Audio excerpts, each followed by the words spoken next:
VMC के special afternoon session में सभी का हार्दिक स्वागत है। आज हमारे साथ फिर एक बार मौजूद है आरएस तिवारी सर। तो सर बहुत बहुत स्वागत है आपका। आइए और हम सभी का जो भक्ति के बारे में है, हम आज स्वाध्याय करके सभी का ज्ञानवर्धन करते हैं। जी sir. Okay, sir. Thank you for welcoming me in this interaction program, and others also who are connected with us. Namaste to all of them. तो बोलिए, आज क्या चर्चा होना चाहिए? आज भक्ति के ऊपर चर्चा करेंगे। भक्ति योग से ध्यान योग, मतलब कैसे हाँ, उसमें प्रगति कर सकते हैं हम, ऐसे। अच्छा, ओके सर। जी। भक्ति योग आजकल ध्यान की इतनी ज्यादा चाहत हो बढ़ती जा रही है, अच्छा लक्षण है ये। आध्यात्मिक विकास के लिए लोगों में ध्यान की ओर बहुत ज्यादा आकर्षण पैदा हो रहा है। मैं मानता हूँ ये अच्छी बात है। और भक्ति को तो इस तरह से लिया जाता है कि वो तो हर जगह है, हमेशा है। किसी भी आध्यात्मिक कार्यक्रम में भक्ति हमेशा रहती है, और वो भी ठीक बात है, रहनी चाहिए। बिना भक्ति के कुछ नहीं होता। लेकिन कुछ लोग ऐसे हैं जो ध्यान या और जो राजयोग की, ज्ञान योग की, कर्म योग की जो बातें हैं, उनमें उतना उनको दिलचस्पी नहीं रहती, तो उन्हें केवल भक्ति योग के सहारे ही चलना पड़ता है। तो उनके लिए ये भी जरूरी है कि भक्ति योग से ही अगर हमको ईश्वर के पास जाना है, तो कुछ खास बातों को उन्हें ध्यान में रखना जरूरी होता है। जैसे आ, उसके पहले पॉइंट ये है कि भक्ति जो है वो आ, व्यक्तिगत जो एस्पेक्ट है गॉड का, उसी के साथ होती है। माने आप देखेंगे कि कॉन्सेप्ट ऑफ गॉड, अगर इस पर हम विचार करें, तो पहले एक पर्सनल एस्पेक्ट होता है, एक इम्पर्सनल। एक जो निर्गुण निराकार को चाहने वाले हैं, राजयोगी, ज्ञान योगी, तो वो पर्सनल गॉड पर उतना ध्यान नहीं देते। उनका ध्यान इस पर रहता है कि ध्यान के माध्यम से चेतना और ऊर्जा, इन दोनों को संकलित करते हुए उनका गहरे से गहरे ध्यान में जाते हैं, तो उसका प्योरिफिकेशन होता है। उसी के माध्यम से वो अपनी तीनों बॉडीज का प्योरिफिकेशन करते करते वो ईश्वर को प्राप्त कर लेते हैं। तो उन्हें पर्सनल ईश्वर की तरफ ज्यादा ध्यान वो नहीं देते। इम्पर्सनल गॉड है। जैसे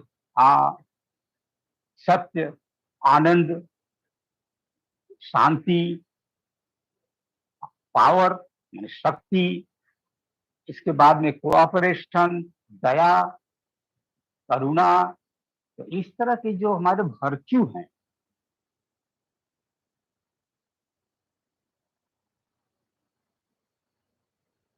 माध्यम से हम ईश्वर के नजदीक चले जाते हैं। हम किसी पर्सनल गॉड को ध्यान में उतना नहीं लाते, क्योंकि हम ध्यान में चले जा रहे हैं, अंदर में जा रहे हैं, तो उनको ये बताया जाता है। जैसे मैंने देखा कि आजकल जितने भी ध्यान करने कराने वाली संस्थाएं हैं, उनमें ऐसा देखा जा रहा है कि वो एनर्जी और चेतना पर इतना ज्यादा फोकस दे रहे हैं कि डिवोशन वाले एस्पेक्ट को वो धीरे धीरे भूलते जा रहे हैं। जैसे मेडिटेशन क्या है? मेडिटेशन क्या जागरूकता है। उसके पास में ये आपका तनाव मुक्त होने की बात है। उसके बाद में एकाग्रता की बात है। वहीं पर भक्ति की बात है, जो आजकल लोग उतना ध्यान में नहीं ले रहे। यानी relaxation plus concentration plus devotion equal to meditation. Devotion का पलड़ा कमजोर हो रहा है। मैंने ऐसा भी कहीं कहीं देखा है कि जो लोग ध्यान सिखाने वाले हैं, कि वो ये कहते हैं कि डिवोशन की कोई जरूरत नहीं है। डिवोशन क्या होगा? हम तो ध्यान कर रहे हैं और हम कंसंट्रेशन के बल पर ही हम अपनी ऊर्जा को बढ़ाएंगे और आध्यात्मिक चेतना की ओर आगे बढ़ेंगे, तो हमें कंसंट्रेशन से ही हमारा काम चल जाएगा। लेकिन यहाँ पर ये समझने की बात यह है कि कंसंट्रेशन के बाद कंसंट्रेशन से एनर्जी बढ़ती है, चेतना भी हमको ऊंची ऊंचाई पर ले जाती है, लेकिन सबसे ज्यादा जरूरी जो पैरामीटर है, यानी कोई भक्त ईश्वर को पाएगा, इसके लिए सबसे बड़ा सर्टिफिकेट क्या है? सबसे बड़ा सर्टिफिकेट आप शांति की जरूरत है कि आनंद की जरूरत है? तो इस जगह पर ऐसे प्रश्नों को जब हम विचार में लाते हैं तो समझ में आता है कि ईश्वर को पाने के लिए सबसे बड़ा पैरामीटर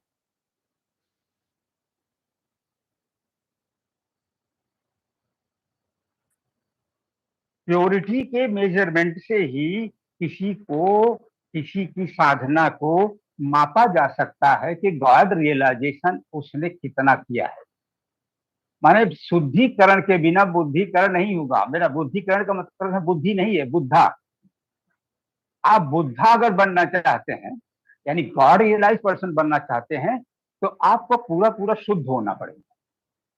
जैसे कोई बहुत ही पावरफुल आदमी है, गॉड किन किन एस्पेक्ट में भक्त को दर्शन देता है, उसमें पावर जो है उसकी भी गणना होती है। जैसे लाइट में और साउंड में और चेतना में, शांति में,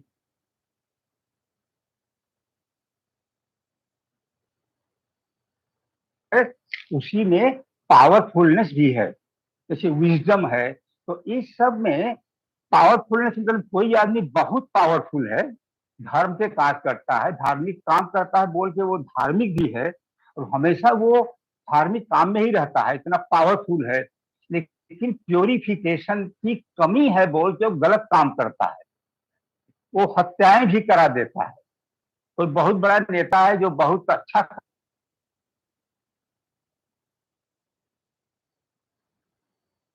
शुद्धिकरण की कमी है।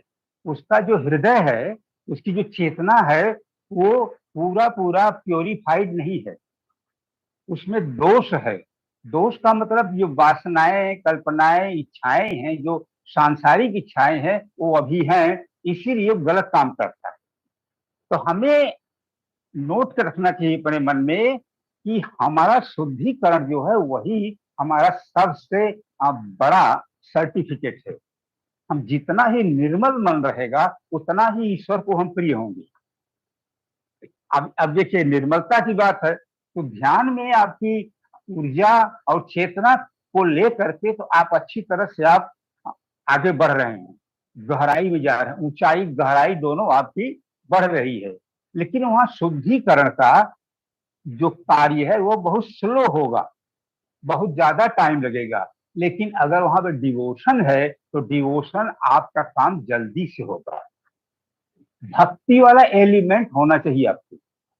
देखिए, जैसे आदमी, सांसारिक आदमी जो है, उसको लोग एक बड़ा गजब का शब्द अलॉट करते हैं, चमचा। अब चमचा बन गया कोई बड़े नेता का, बड़े उस्ताद का जो चमचा है, वो जो चाहता है सो बॉस से करा लेता है।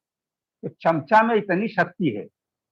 वही चमचागिरी जो है जब डिवाइन वे में भक्त और भगवान के बीच में चलने लगती है, तो उसी को भक्ति कह सकते हैं आप। वहां भक्ति की शुरुआत हो रहा है, यानी बस प्रभु जो कहेंगे वही, जो उनकी इच्छा होगी मैं तुरंत करके हाजिर कर दूंगा उसका। जैसे हनुमान जी थे उदाहरण के लिए, अब वो बोलते थे बस प्रभु आप बोलिए आपकी क्या इच्छा है। जब देख लिया कि इनकी इच्छा ये है कि जल्दी से जल्दी संजीवनी आनी चाहिए, नहीं तो लखनलाल का तो अब क्या होगा कोई नहीं जानता। बोलो ठीक है। वहां गए तो वैद्य ने बताया कि आप संजीवनी बूटी ले आइए, तो वहां पहुंचे तो बूटी पहचानने में ही नहीं आ रही है, हर बूटियां उसी तरह से प्रकाशित है वहां पर। तब उन्होंने तुरंत कहा अब वो प्रभु का काम है, तो वो तो उनसे सोचने की, पूछने की, विचार करने की जरूरत नहीं है, तर्क करने की जरूरत नहीं है। सोचा चलो पर्वत ही लेके चले। तो इसी तरह से भक्ति का एक जो सबसे जरूरी एलिमेंट है वो है पर्सनल। हम व्यक्तिगत रूप से ईश्वर को देखते हैं, ईश्वर को पकड़ते हैं और उनकी सेवा करते हैं, उनका कार्य करते हैं।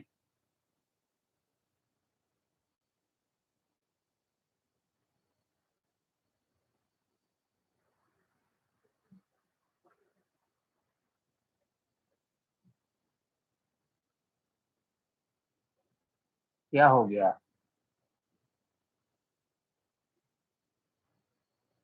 वीडियो स्टार्ट करें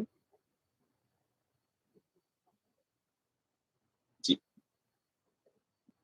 हाँ, तो पर्सनल एलिमेंट, जैसे कोई कृष्ण का भक्त है तो उसे कोई कृष्ण को देखेगा, वो एनर्जी और चेतना की बात भी जहां आएगी वहां भी वो कृष्ण को ही ज्यादा देखेगा। एनर्जी ठीक है कि नहीं है और कोई सब काम ठीक है कि नहीं, वो नहीं देखेगा, उसको तो केवल कृष्ण चाहिए। जैसे हनुमान जी को केवल भगवान राम की तलाश रहती थी, उसी में हमेशा पागल हुए रहते थे कि हमारे प्रभु हैं यहाँ मेरे पास कि नहीं है, मैं अपने प्रभु को देख रहा हूं कि नहीं देख रहा हूं, प्रभु मुझे देख रहे हैं कि नहीं देख रहे हैं। तो ये व्यक्तिगत आधार पर जो साधना की जाती है सब भक्ति का उपयोग होता है। अब भक्ति क्या है? जितने भी संस्कृत हिंदी के अलावा और जो भाषा में लिखा गया है वहां भक्ति को लव लिखा गया है, प्रेम। तो भक्ति और प्रेम ये दोनों लगभग एक ही चीज है, केवल एक ही फर्क होता है इसमें। जब टीकाकार जहां लिखे हैं कि प्रेम जब कह दिया जाता है तो बराबरी वाली बात आ जाती है वहां पर, और भक्ति का जहां आइडिया आती है वहां पर वो भगवान श्रेष्ठ है और भक्त जो है उससे छोटा है, उससे नीचे है, वो उसको अपना सुपीरियर मानता है।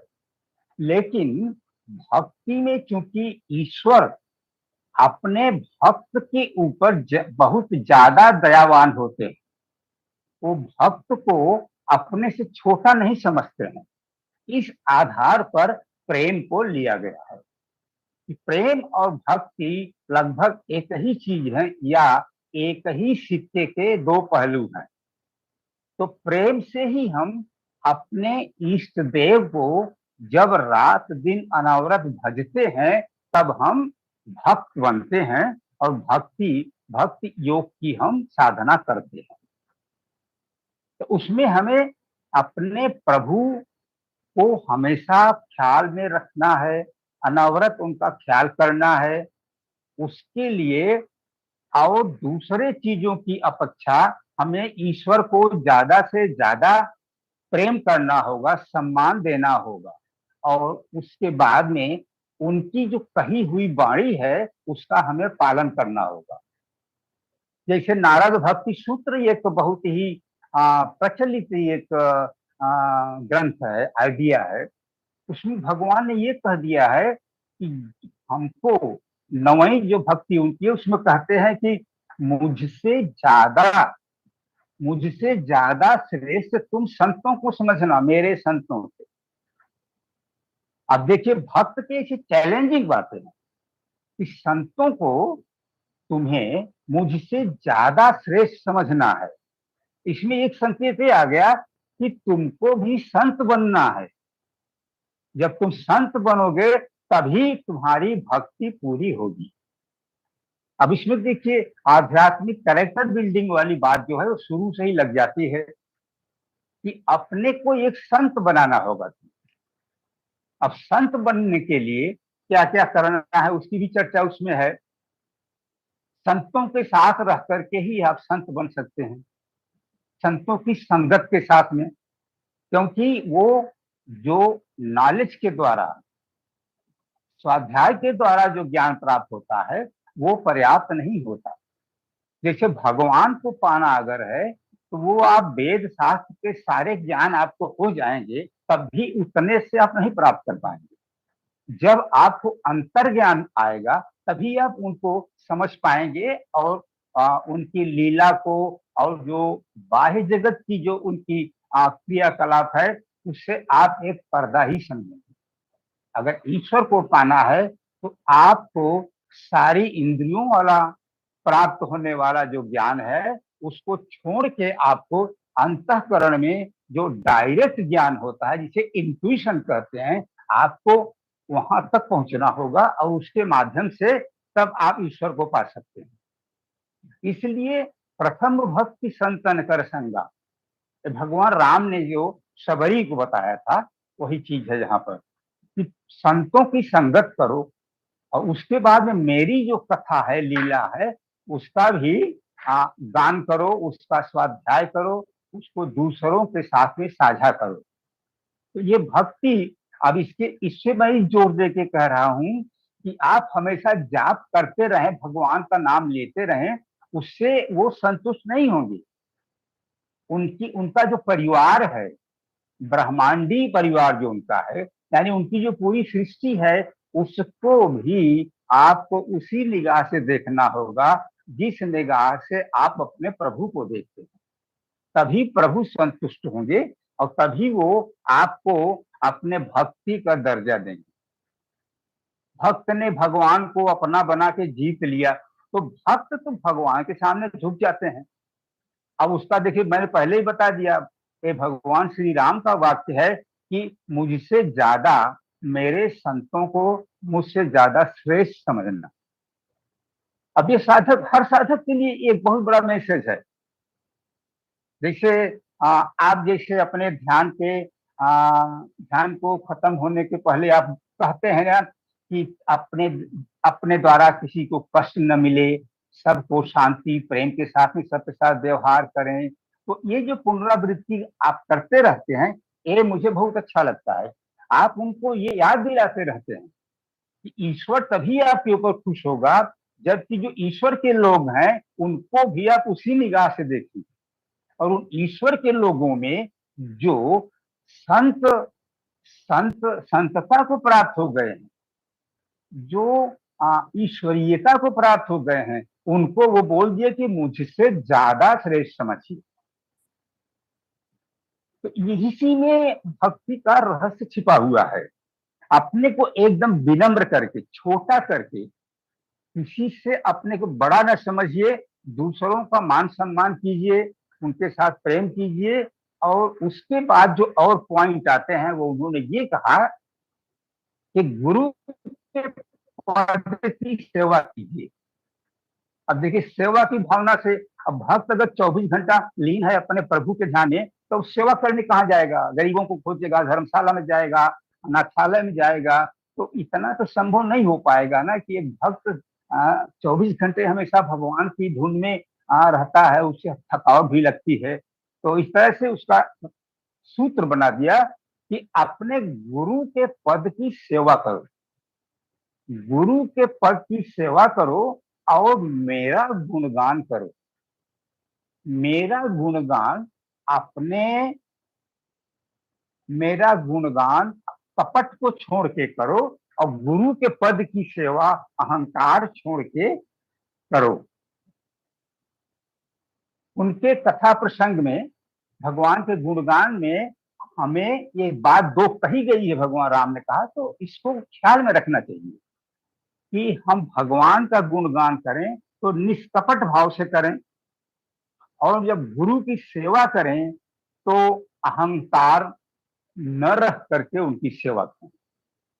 तो उधर अहंकार भी मिटेगा और यह इधर जो है कपट भी हटेगा।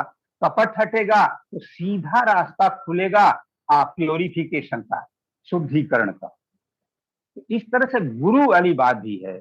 अगर आप गुरु को पकड़ते हैं, गुरु अगर पा गए हैं, गुरु प्राप्त अगर आप हैं, तो आपकी भक्ति और स्मूथ ढंग से आगे बढ़ेगी। बिना गुरु के हैं तब भी काम चलेगा, आप भक्ति करते रहेंगे। गुरु को बाद में गुरु को आना ही है, क्योंकि बिना गुरु के ईश्वर को प्राप्त किया नहीं जा सकता। चाहे जिस पथ से चलते हो, आपको चाहे जिसकी दूसरे की कृपा प्राप्त हो, लेकिन जो आपका गुरु है, आपके लिए जिस गुरु को भेजा गया है, उसकी बिना कृपा के, बिना उसके अप्रूवल के आपको गेट पर रोक दिया जाएगा। मुक्ति भवन में जब आप पहुंचेंगे, जहां मुक्त लोग जाते हैं, तो वहां गेट पर आपको कोई न कोई रोक देगा। गुरु का अप्रूवल लेटर आपके पास होना चाहिए। तो गुरु जब अप्रूव करते हैं तो गुरु आपको खुद वहां खड़े मिलते हैं और वो आपको उस गेट पर आपको पास करा देते हैं। तब आप उस लोक में पहुंच जाते हैं जहां आप गुरु और प्रभु दोनों के साथ में एक हायर लाइफ इसको कहते हैं कि उच्चतर लोक के जीवन में आप प्रवेश करते हैं। अब उसके बाद आपने शुद्धिकरण कितना परसेंट हुआ है उसके हिसाब से तब आगे का प्लान होता है कि आपको फिर से दूसरी शरीर में आपकी आत्मा कब जन्म ग्रहण करेगी, वो भी तो कर्म के हिसाब से ही तय किया जाता है। कोई 3 महीने के बाद ही पुनर्जन्म में चला जाता है, कोई 3 साल में जाता है, कोई 300 साल में जाता है, और कुछ आत्माएं ऐसी हैं कि उनका नंबर ही नहीं आता। ये भूत क्या होते हैं, आज ऐसा प्रसंग आ गया यहाँ पर। भूत उनको ट्राइब सोल कहा जाता है। जो आत्मा इतना अच्छा कर्म नहीं किया है कि उसे जल्दी से पुनर्जन्म करा के किसी दूसरे शरीर में जीवन प्रदान कर दिया जाए, जिसको कर्म की बुराई के खातिर वो अधिकार और सुविधा नहीं मिल रही है, वही जो है ट्राइब्स और भूत बन के घूमती है। पिछले लोगों को भूत पकड़ लेता है, मतलब क्या, वो चूंकि शरीर के लिए हमेशा छटपट करके हमेशा व्याकुल है रात दिन। एक ट्राइब सोल जिसको लोग भूत कहते हैं, उनको जरा सा भी मौका मिलता है तो दूसरे के दिमाग में चले जाते हैं, उनको थोड़ी शांति मिल जाती है। अब इसीलिए जिन लोगों का दिमाग बहुत कमजोर होता है उन्हीं को भूत पकड़ता है, और पकड़ता इसलिए है कि दूसरे की शरीर में जाके उसे थोड़ी सी शांति मिलती है कि मैं शरीर में हूं, लेकिन वो उसके लिए रिजर्व शरीर नहीं। वो वहां जाके चोरी से बैठा है कुछ दिन के लिए, कुछ समय आ गया, कोई ऐसी घटना घटेगी, कुछ होगा, तुरंत उससे बाहर हो जाएगा और फिर दौड़ता रहेगा। तो माने उसका जब समय आएगा तब उसका पुनर्जन्म होगा। फिर कर्मों के हिसाब से यह तय किया जाएगा किस परिवार में पैदा होगा, किस माता पिता को पैदा होगा। कर्म के हिसाब से जो अच्छा साधना किया है, ये एकदम से निर्मल कर लिया है, थोड़ा सा ही बाकी है, वो जब पैदा होता है तो सात्विक विचार के माँ बाप के यहाँ पैदा होता है। उसका भक्त है, उसको सारी सुविधाएं मिलती हैं और उसको किसी तरह की बाधा नहीं रहती है। वो साधना करता जाता है और एक बहुत बड़ा साधक बनता है, एक गुरु बन जाता है, हजारों लोगों की नैया पार करता है और खुद वो तो ईश्वर के पास पहुंच ही जाता है। तो अब ज्यादा बहकने के सिवा मैं सोचूंगा एक बात यहाँ लाएं। आजकल ऐसे प्रश्न मेरे पास आते हैं जिसमें लोग पूछते हैं, जैसे मैंने आपको कहा कि ध्यानियों की तो भीड़ बढ़ रही है, तो लोग ध्यान कर रहे हैं, भाए कुभाए अनख ख्याल संग वो ध्यान में बैठ रहे हैं। अगर इंस्ट्रूमेंटल म्यूजिक पर भी ध्यान कर रहे हैं, अगर 1 घंटा 2 बार रोज, तो काफी काम होता है, उससे निर्मलता भी बढ़ती है। तो अब चूंकि भक्त लोग भी वहां बैठने लगे हैं, तो भक्तों की एक जिज्ञासा ये मेरे सामने आई कि उस भक्ति योग का, ध्यान का उपयोग कैसे किया जाए, ध्यान के माध्यम से भक्ति को कैसे बढ़ाया जाए। तो मुझे तो ये प्रश्न बहुत रोचक लगा। बात तो अच्छी है, क्योंकि जैसे मान लीजिए आप आनापान सती ध्यान कर रहे हैं, आप श्वास पर फोकस रख रहे हैं, जागरूकता के साथ में एक भी श्वास छूट नहीं रही है, उस पर फोकस है आपके मन का, तो आपका श्वास स्थिर होने लगता है। श्वास स्थिर होने के साथ साथ मन स्थिर होने लगता है, तो आपका मन जो है वो इस बात का पात्र ज्यादा बन जाता है कि भक्ति करके डायरेक्ट ईश्वर से संपर्क करे। तो ये एक विचारणीय प्रश्न है कि ध्यानी अपने भक्ति को ध्यान की मदद से कैसे आगे बढ़ाए।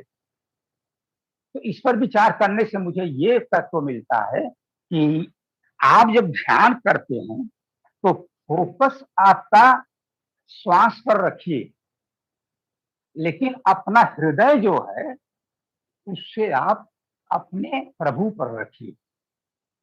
जैसे कुछ कुछ गुरुओं की ऐसी टेक्निक हमें मालूम हुई है कि वो श्वास पर फोकस करते हैं, साथ साथ में आज्ञा चक्र पर भी मन रखते हैं। यानी अब श्वास और आज्ञा चक्र पर ध्यान।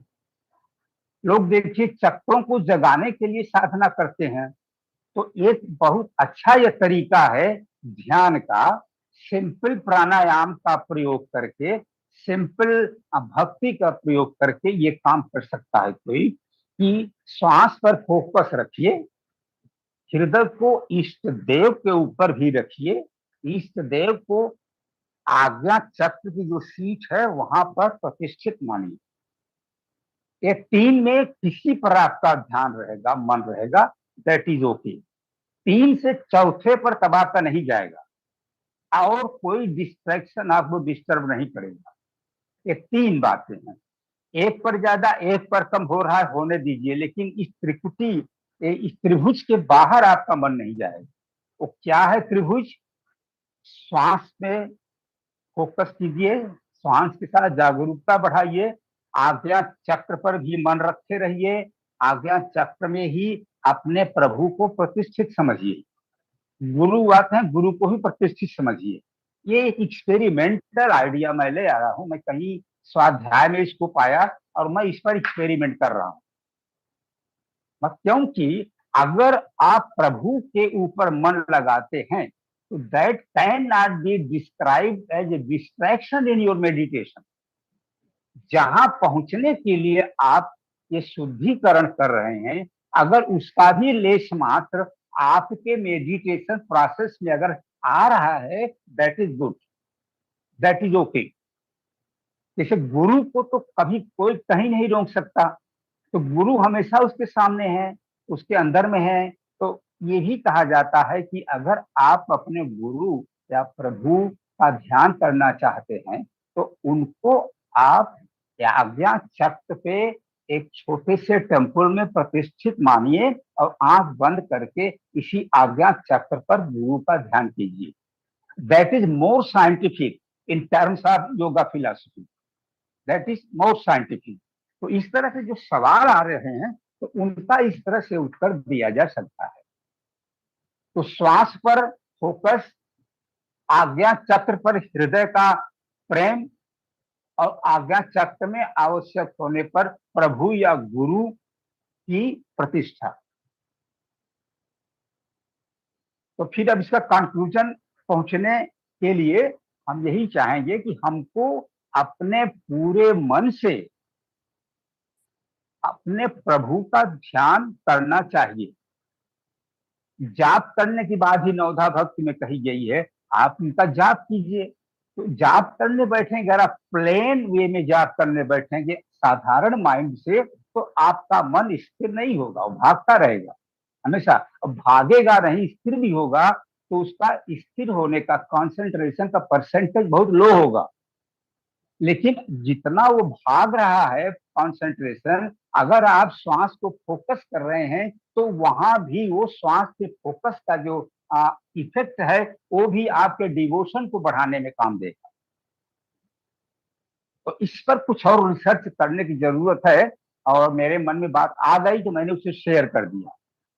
तीन चीज आप पकड़िए, आज्ञा चक्र, श्वास और प्रभु यानी गॉड, जो 100% प्योर है, दैट इज गॉड।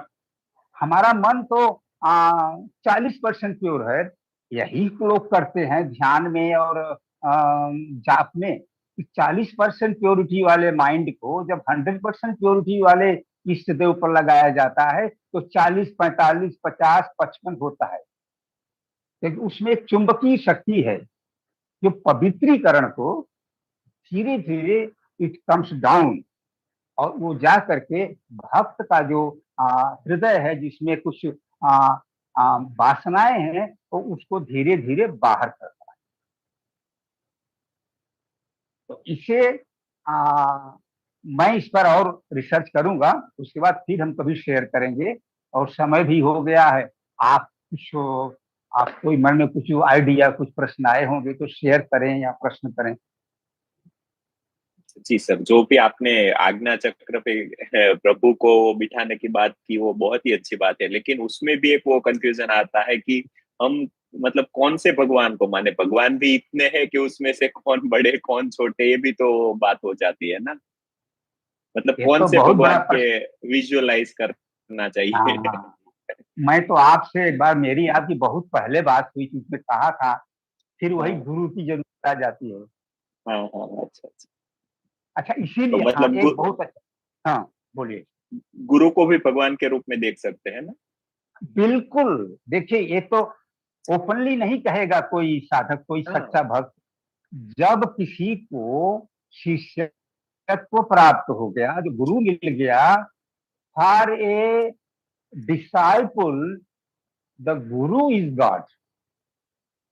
बहुत बड़ा मंत्र है ये। बिल्कुल। अब आप जैसे मैं अपने गुरु का ही ध्यान करता हूँ। हुँ, आपको बताएं, एक बार रामकृष्ण परमहंस के रामकृष्ण मिशन में मैं गया। मैं एक ऑर्गेनाइजेशन में था, स्पिरिचुअल गाइड था। तो वहां पर विश्वकर्मा की पूजा और सरस्वती पूजा हुआ करती है। तो हुँ, विश्वकर्मा पूजा होने की बात हुई, तो विश्वकर्मा पूजा की हम सोचा किताब कहीं से लेंगे, उसके हिसाब से पूजा कराएंगे। तो रामकृष्ण मिशन में चले गए, इतना बड़ा बुक स्टोर था। तो मैंने कहा कि आप विश्वकर्मा पूजा की भी किताब रखते हैं? बोले देखिए, हम लोग केवल एक की पूजा करते हैं और केवल एक ही पूजा की किताब रखते हैं। मैंने कहा कौन? बोले ठाकुर रामकृष्ण। उनका जो आरती पूजा होती है, तो वहां पर केवल रामकृष्ण परमहंस की पूजा होती हुँ, है। ये एक बहुत ही पावरफुल बात है, सत्य है। कोई भी जाके वेरीफाई कर सकता है। ये भी मैंने अपने जीवन में काफी गहराई में उतारा कि गुरु जो है वही गॉड है शिष्य के लिए। लेकिन जिनको गुरु नहीं मिला तो उनको बताओगे तो उनकी व्याकुलता बढ़ेगी। अगर सच्चाई है तो, अगर सच्चाई उनमें नहीं है, कपट है, तो उनमें विद्रोह बढ़ेगा कि ये अपने जिनका गुरु गॉड हो गया, कैसे हो गया। तो ये सब बड़ी सेंसिटिव बात है। तो गुरु को रखें नंबर वन।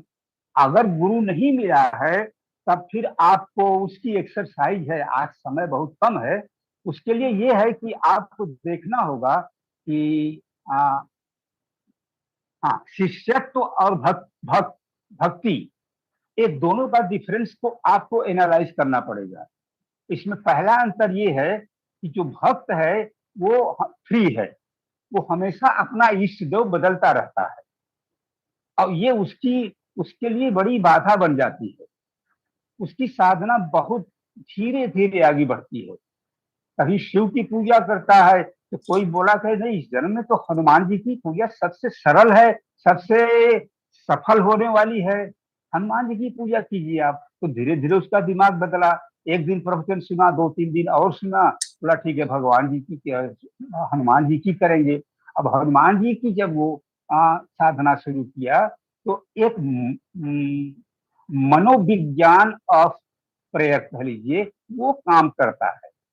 आप जब शिव की पूजा कर रहे थे तो आपके सबकॉन्शियस माइंड में वो वाइब्रेशन सब जाके भर गए हैं। अब आप हनुमान जी की करेंगे, आप इतना एक्सक्यूज लाएंगे कि हनुमान जी भी तो शिव जी के ही अंश हैं, उनके ही अवतार हैं। ये तर्क आपका नहीं चलेगा। एक तो इसीलिए होता है। और जो सब कोई देखा होगा किसी भी प्रसारण में, टीवी में, रामायण में, जब कोई राम भक्त जो है वो किसी घटना में कृष्ण से उसका सामना होता है तो बहुत धन्य गुण को मानता है। लेकिन अंत में चलने के पहले इतना जरूर कहता है, प्रभु आप उसी राम रूप में आ जाइए ना एक बार। बिना वो रूप देखे हमें शांति नहीं। एक कथा है, उसकी अंत पॉइंट में शेयर करता हूं। जब जामवंत की और कृष्ण, जब राम के भक्तों की विदाई हो रही थी, तो सबको बोला किसको क्या चाहिए, जो मांगा उसको दिया। तो जामवंत ने कहा कि प्रभु हमको कुछ नहीं चाहिए। नहीं, तभी कुछ बोलिए, कुछ मन में है बात। बोले मेरा लड़ाई से मन नहीं भरा, मेरा लड़ाई से मन नहीं भरा। बुढ़ा एकदम हो गए थे, तो कहें ठीक है घर जाए, आपका मन लड़ाई से भरेगा। यही उनका जवाब था, यही आशीर्वाद था। तो जब द्वापर युग में जब स्यमंतक मणि गायब हो गई और राजा सत्यजीत या कौन था उसने कृष्ण को चोरी लगा दिया, तो कृष्ण उस मणि को खोजते खोजते खोजते खोजते उनको मालूम हुआ कोई वो राजा का भाई गया था शिकार खेलने, तो उसको सिंह या बाघ खा लिया था। तो उसको खा लिया तो मणि उसके पेट में चली गई। जाम्बवंत जंगल में जा रहा था, उसका उस शेर से सामना हो गया तो शेर को मार डाला, तो मणि उसको मिल गई। तो जामवंत के घर में वो मणि रखी थी, स्यमंतक मणि। खोजते खोजते कृष्ण, बलराम बोले आप क्यों इतना परेशान होते हो, आपको चोरी लगाता है, अभी हम जाके उसका उसे खत्म कर देते हैं, उसका वध कर देते हैं। बोले नहीं, इसमें कोई खास बात है, मैं ये साबित करूंगा कि मैं चोर नहीं। घूमते घूमते घूमते वो पहुंच गए, जामवंत के घर पहुंच गए। एक गली थी भीतर में, गुफा, गुफा में जब गए देखे वहां पर एक लड़की बहुत ही ज्योति वाली, बहुत विराट एक मणि जैसा। तो कृष्ण ने फिर ये क्या किया कि ब्राह्मण का रूप बना के वहां गए, खड़े हो गए। वो बालिका खेल रही है मणि के प्रकाश में, खड़े हैं देख रहे हैं, देखते हैं। तब जामवंत भीतर से निकला। जामवंत देखा कि ये कौन है, तुम कौन हो, खड़े हो यहाँ। बोले मैं ऐसे जा रहा था, देखा ये खेल रही थी लड़की, रुक गया देख रहा हूँ। कहे नहीं ऐसी बात नहीं, जरूर तुम इस मणि के चक्कर में खड़े हो। बोले नहीं ऐसी बात नहीं है। बोले नहीं। इतने में जामवंत आक्रमण कर दिए। अब कृष्ण और जामवंत का युद्ध होने लगा, द्वंद्व युद्ध, वहां तीसरा कोई नहीं। युद्ध होते होते होते होते जामवंत थकने लगा, जब बहुत ज्यादा थक गया तब बोला अच्छा बताओ तुम हो कौन। एकदम माने वो पूरा लस्त हो गया, माने लड़ाई से मन उसका भर गया। जब लड़ाई से मन भर गया तो बोला आप हो कौन, परिचय दो मुझे। तब वो कृष्ण अपने रूप में आ गए। तब तो पैरों पर गिर पड़ा कि प्रभु मुझे क्षमा कीजिएगा, बहुत अन्याय हुआ मुझसे। कहीं कोई बात नहीं, कोई बात नहीं, आपका लड़ाई से मन नहीं भरा था, आज के पहले में मन भर गया। अब उनको बात याद आ गई। तब हो सब कुछ हुआ, उसके बाद में शायद उन्होंने जामवंती को उन्हें दे भी दिया था।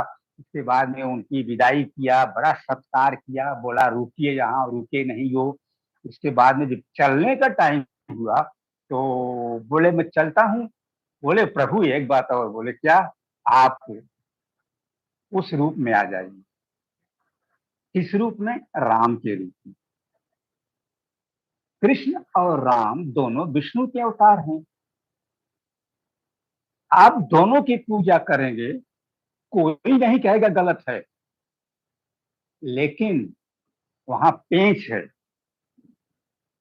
आपको एक इष्ट देव को ही चुनना चाहिए।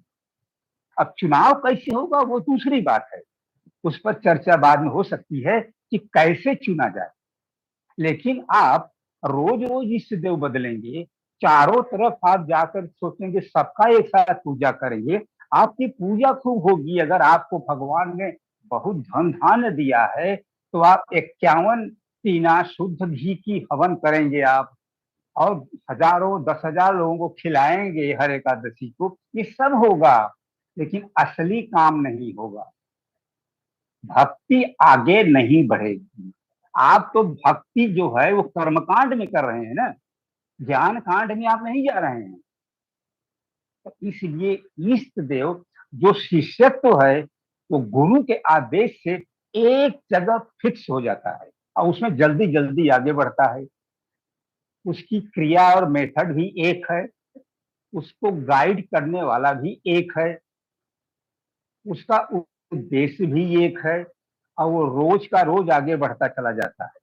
और जो भक्त लोग हैं, इष्ट देव चेंज कर रहे हैं, हर साल चेंज कर रहे हैं, हर साल 1.5 साल में मंत्र भी चेंज कर रहे हैं, इसके बाद में तरीका भी चेंज कर रहे हैं, सब चेंज कर रहे हैं, वो भक्त दौड़ते दौड़ते परेशान है, इतने में बुढ़ापा आ जाता है, अब साधना करने लायक है भी नहीं। तो इसलिए शिष्यत्व जो है वो भक्ति से सर्वश्रेष्ठ है।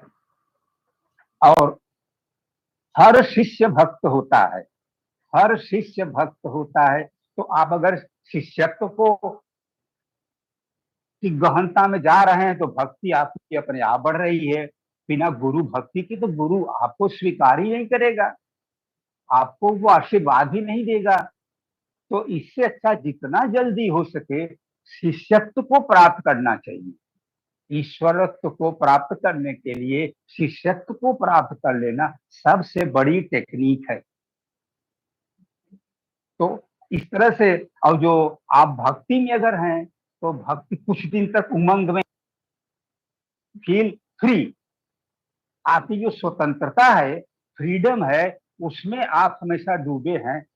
तो फ्रीडम का तो वहां पर 100% सदुपयोग नहीं हो रहा है, कुछ परसेंटेज आप दुरुपयोग कर रहे हैं इसका।